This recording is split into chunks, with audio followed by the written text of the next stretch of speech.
January 26, 2020. A chartered helicopter lifts off as planned, carrying Kobe Bryant, his daughter, and friends, guided by a trusted pilot with thousands of hours in the cockpit.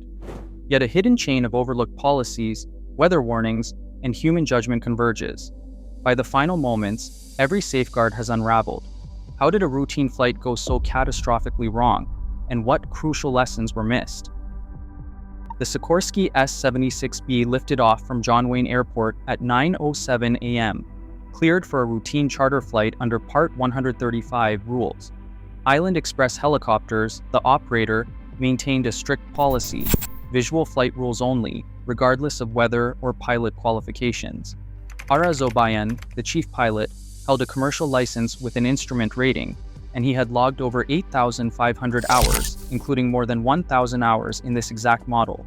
Yet despite his advanced credentials, company policy did not allow instrument flight on this trip. The helicopter itself was fully equipped for all-weather operations, including a certified autopilot and electronic flight instruments. But the decision to restrict flights to visual flight rules meant that, by procedure, the pilot could continue only if he could see and avoid terrain at all times. This operational boundary shaped every choice that followed, even as the flight departed smoothly into what appeared to be another ordinary morning. At John Wayne Airport, the morning weather was already pressing against safe visual margins.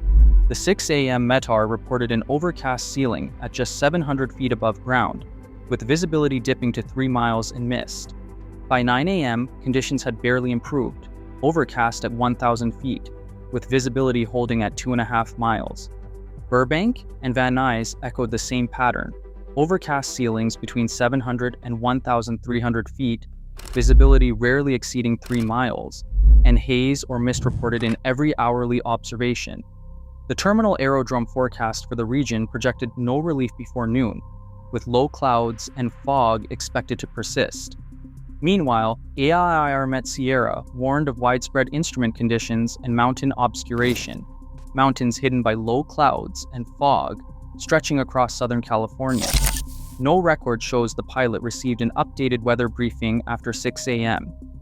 As the helicopter departed, the marine layer was tightening its grip, pushing ceilings lower and shrinking the margin for error along the planned route. In these conditions, the pilot alone bore the responsibility for assessing the risk and deciding whether to continue under visual flight rules. At 9:33 a.m., the pilot requested a special VFR clearance to enter Burbank-controlled airspace, a regulatory tool that allows helicopters to proceed visually when weather drops below standard VFR minimums. The clearance was granted, but only after a lengthy hold.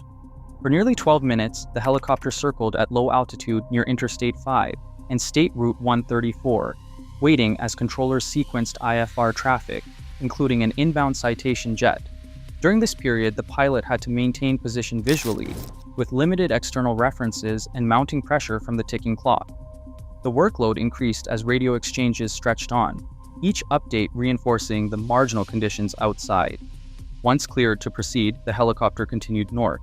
As it entered the San Fernando Valley, radar coverage from Southern California TRACON became unreliable. At low altitude in rising terrain, the system could not maintain a continuous track, and controllers eventually terminated radar service. From that point, the pilot was left to navigate alone, relying entirely on visual cues in a corridor where visibility was shrinking by the minute. Over Calabasas, the Sikorsky S-76B accelerated to nearly 140 knots, flying just 350 to 450 feet above the ground. The pilot, intent on maintaining visual contact with the terrain, kept the helicopter low and fast along the highway corridor. Rising hills and thickening clouds left almost no margin. At 9:44 and 34 seconds a.m., the aircraft began a steep climb up to 2,370 feet above sea level, briefly clearing the top of the marine layer. Within seconds, the helicopter entered dense cloud. Radar tracked the turn as the nose pitched down and the left bank tightened. The descent rate spiked to over 4,000 feet per minute. The last radar return pinned the aircraft just south of Las Virgenes Road, still in a hard left turn. A nearby witness heard the rotors, then saw the helicopter burst from the clouds, banking sharply left, only a second or two before it struck the hillside. No emergency call was made. The entire spiral, from climb to impact, lasted less than 1 minute. Despite having a fully functional autopilot and stability augmentation system, the pilot did not engage these features during the critical climb into cloud. NTSB investigators found no evidence of mechanical failure or automation malfunction. Instead, attention turned to human factors and the pilot's actions in the seconds before impact. The pilot was hand-flying in rapidly deteriorating visibility, with cognitive workload peaking as visual references disappeared. Under these circumstances, spatial disorientation can set in within seconds, especially when the inner ear sends conflicting signals, a phenomenon called vestibular illusion.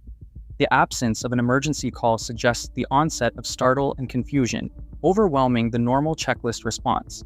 No Mayday call was transmitted, and the autopilot remained off, leaving no margin for recovery in the final moments. The National Transportation Safety Board determined the probable cause was the pilot's decision to continue flight under visual rules into instrument conditions, resulting in spatial disorientation and loss of control. The board stressed that updated weather briefings must be obtained before every departure, especially when ceilings and visibility are near minimums. Operators should align flight policies with pilot qualifications and always allow for conservative go or no-go decisions. In marginal weather, pilots need to slow down, consider alternatives, and use automation or declare an emergency at the first sign of disorientation. These are not just recommendations, they are essential practices to prevent tragedies like this. Every flight still faces the same pressures, including weather, deadlines, and human limits. Safety depends on recognizing when to pause. In aviation, one unchecked decision can rewrite countless lives. Stay vigilant, stay alive.